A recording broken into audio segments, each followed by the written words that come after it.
নমস্কার, চলে এসেছি আবার একটা নতুন ভিডিওতে। আজকে আমি পড়ব সুকুমার রায়ের একটি মজার গল্প, পুতুলের ভোজ।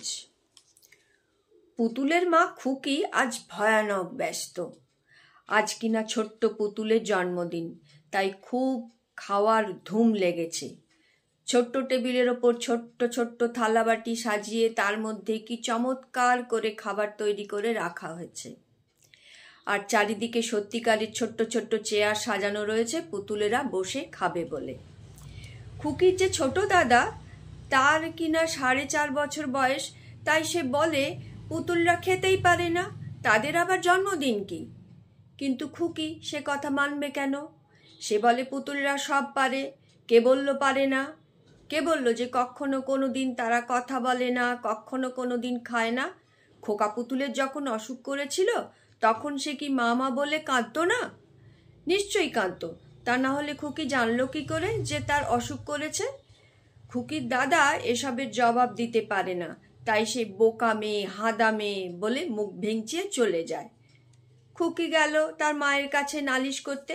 মা সব শুনে টুনে বললেন, সবসময় সকলের কাছে কি পুতুলরা জ্যান্ত হয়? যেদিন দেখবি পুতুল সত্যি করে খাবার খাচ্ছে সেদিন ছোটদাকে ডেকে দেখাস। খুকি বলল, আজকে যদি ওরা জেগে উঠে খাবার খেতে থাকে তাহলে কি মজাই হবে।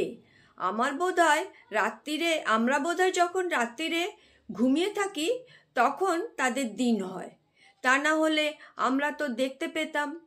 সেই যে একদিন টিনের তৈরি দুষ্টু পুতুলটা খাট থেকে পড়ে গিয়েছিল, নিশ্চয়ই ওরা রাত্রে উঠে মারামারি করেছিল, তা না হলে খাট থেকে পড়লো কেন? আজ থেকে আমি ঘুমোবার সময় খুব ভালো করে কান পেতে থাকবো। পুতুলের জন্মদিন, কি চমৎকার খাবার! ময়দার মিঠাই, ময়দার পিঠে, ছোট ছোট নারকলের মোয়া আর ছোট ছোট গুড়ের টিকলি, এমনি সব আশ্চর্য আশ্চর্য জিনিস।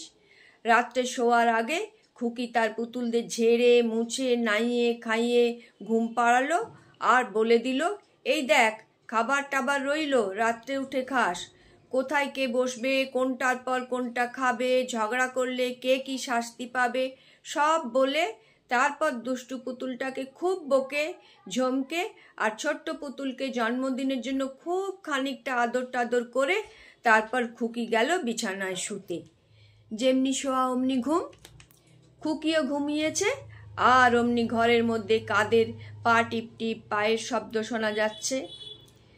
তাদের একজন খুকুমণির জুতোর কাছে, ঘরের কোণে ছবি বইগুলোর কাছে, পুতুলদের চাদর ঢাকা খাটের কাছে ঘুরে বেড়াচ্ছে।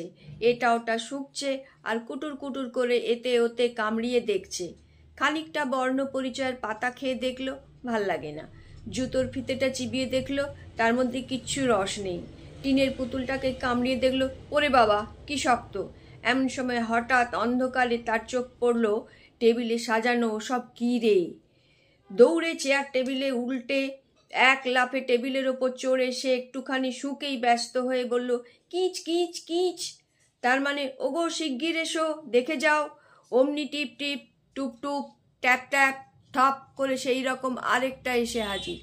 ঠিক সেই রকম লোমে ঢাকা ছাই রং, সেই রকম সরু লম্বা লেজ, আর সেই রকম চোখা চোখা নাক আর মিটে মিটে কালো কালো চোখ। দুজনের উৎসাহ আর ধরে না। টপাটপ খাচ্ছে আর তাদের ভাষায় কেবলই বলছে, এটা খাও, ওটা খাও, এটা কি সুন্দর, ওটা কেমন চমৎকার। এমনি করে দেখতে দেখতে জন্মদিনের যত খাবার সব চেটে পুটে শেষ। সকালবেলায় খুকি উঠে দেখলো, ওমা কি আশ্চর্য, সব খাওয়া শেষ হয়ে গেছে। কখন যে পুতুলগুলো জেগে উঠলো, কখন যে খেলো আর কখন যে আবার ঘুমোলো, কিছুই সে টের পায়নি। খেয়েছে, সব খাবার খেয়েছে বলে সে এমন চেঁচিয়ে উঠল যে মা বাবা ছোটদা বড়দা সবাই ছুটে এসে হাজির। ব্যাপার দেখে আর খুকির কথা শুনে সবাই বলল, তাই তো, কি আশ্চর্য।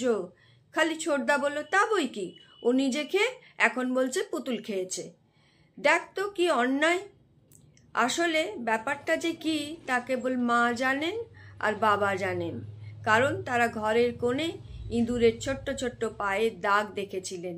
কিন্তু সে কথা খুকিকে যদি বলো, সে কখনো তোমার কথা বিশ্বাস করবে না। কেমন লাগলো এই মজার গল্পটা? জানাবেন সবাই আমাকে। সবাইকে অনেক অনেক ধন্যবাদ, ভালোবাসা, নমস্কার।